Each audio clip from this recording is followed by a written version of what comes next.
what do you do whenever you're like, okay, I have this comic book script I have to turn in, or TV script even? What's the process like? Okay, from idea to getting it a final script.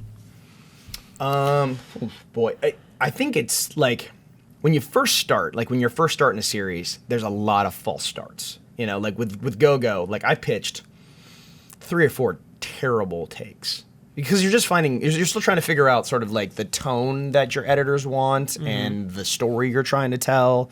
So there's a lot of sort of like experimentation, like breakdowns. Like you just like, you're like, oh, what about this? Or what about this? Or what about this?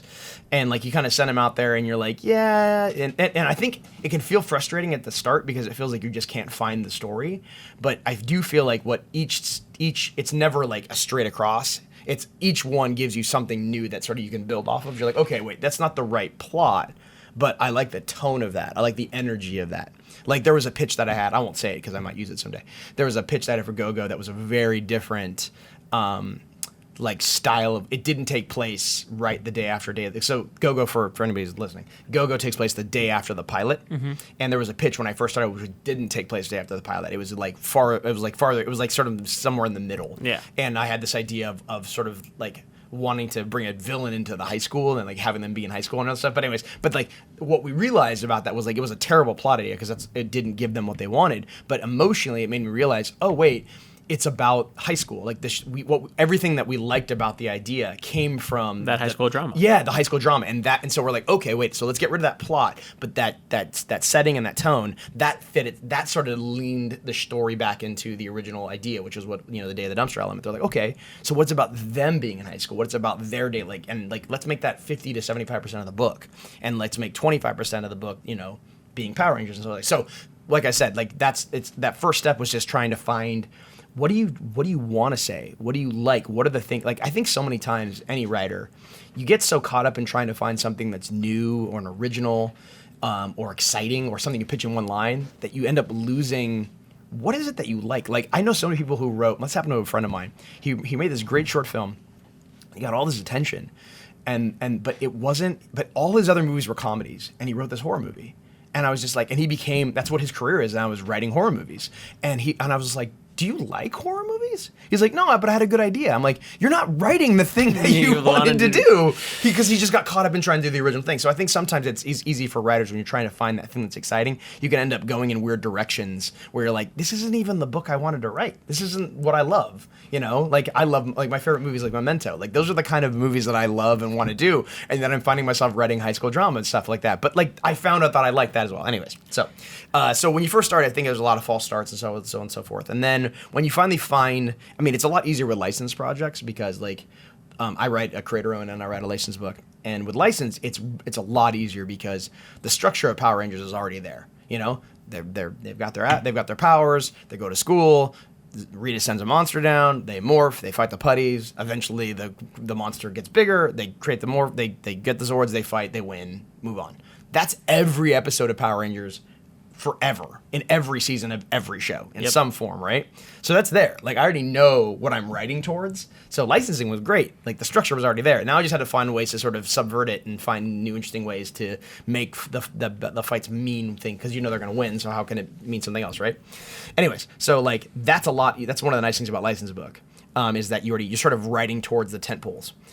In creator-owned book, you have to create the tent poles yourself, and that takes a little bit more time because you're like, I don't actually know what my structure is yet. I don't know what the pattern of every story is. If now I'm learning, that's what you should aim for when you start the idea. So that's sort of like that. So you have the idea, then you go into sort of writing towards those tent poles, and then just the process is sort of like you write up. I tend to do a thing where I sort of like write up like questions, like in Go-Go, one of the things I was always like, why did they know how to drive the Zords within like a day? Like, how did they know that? Those are giant walking robots. Like, how do they know that? So I was like, okay, let's answer that question. So then I would basically write down a whole bunch of questions, and I was like, okay. And then I have a whole document of just like crazy questions or things or just stuff like. And also like when you have people read the early scripts, they'll have like, well, this doesn't make any sense. And you're like, okay, I should answer that, you know. So it's like you basically have a collection of questions, and I start answering those. And so basically I start writing like an outline, which is like a very loose sort of like, I know basically how many beats are in a comic book, so like 6 to 8 beats in a comic book. So you start writing out those things, and you sort of break it down to structure, and then it's like a 1-page document, then expands into a 4-page document where you sort of expand out the subplots and all that stuff, and then you send that to your editor, and the editor says yes, say no. They give great. Daphne and the people at Boom give fantastic notes. I wish that I had them. I wish I had Daphne on everything I write forever, because she's just a genius when it comes to like knowing tone and knowing how to change the buff, right? So then they give you notes, and then you do another pass on that, and you turn that in. And that's the one thing about comic books that is great and is also terrible, is the fact that you usually only get like 1 or 2 passes. Like when you write an outline, like the outline process takes a while because you have to go through all of the different, like you send, especially with licensing. So you send it to the editors, then the editors like go back and forth, like maybe once, hopefully not more than twice, and then they send it in the licensors, and then you get another round of notes from that. We tend, if you're smart, and we've done it with GoGo, is you start to when you turn in the previous arc, I tend to like send in like a paragraph of what the next arc after that's going to be, or at least like what the notion of that is. So just in case there's anything terrible that they hate, that you don't go way far down the road. Like the worst thing you want to do is like, I broke all 4 issues out of the thing. You're like, yeah, you can't use that villain. You know, that has never happened, but you want to prepare yourself. You want to prepare yourself. So absolutely. To keep the licensors as involved as early as possible is a nice tip. Anyway, so that's how it works. And then they give you notes back, and then once the licensors give you notes, then you start go to script, and script usually takes about 2 weeks. And then you turn that in, and then the artist goes. The best part about that is the cool thing is it was like you'll turn your script into the artist, right? And it's gone. Like it's like, okay, that's gone to the artist, and you start working on the next issue.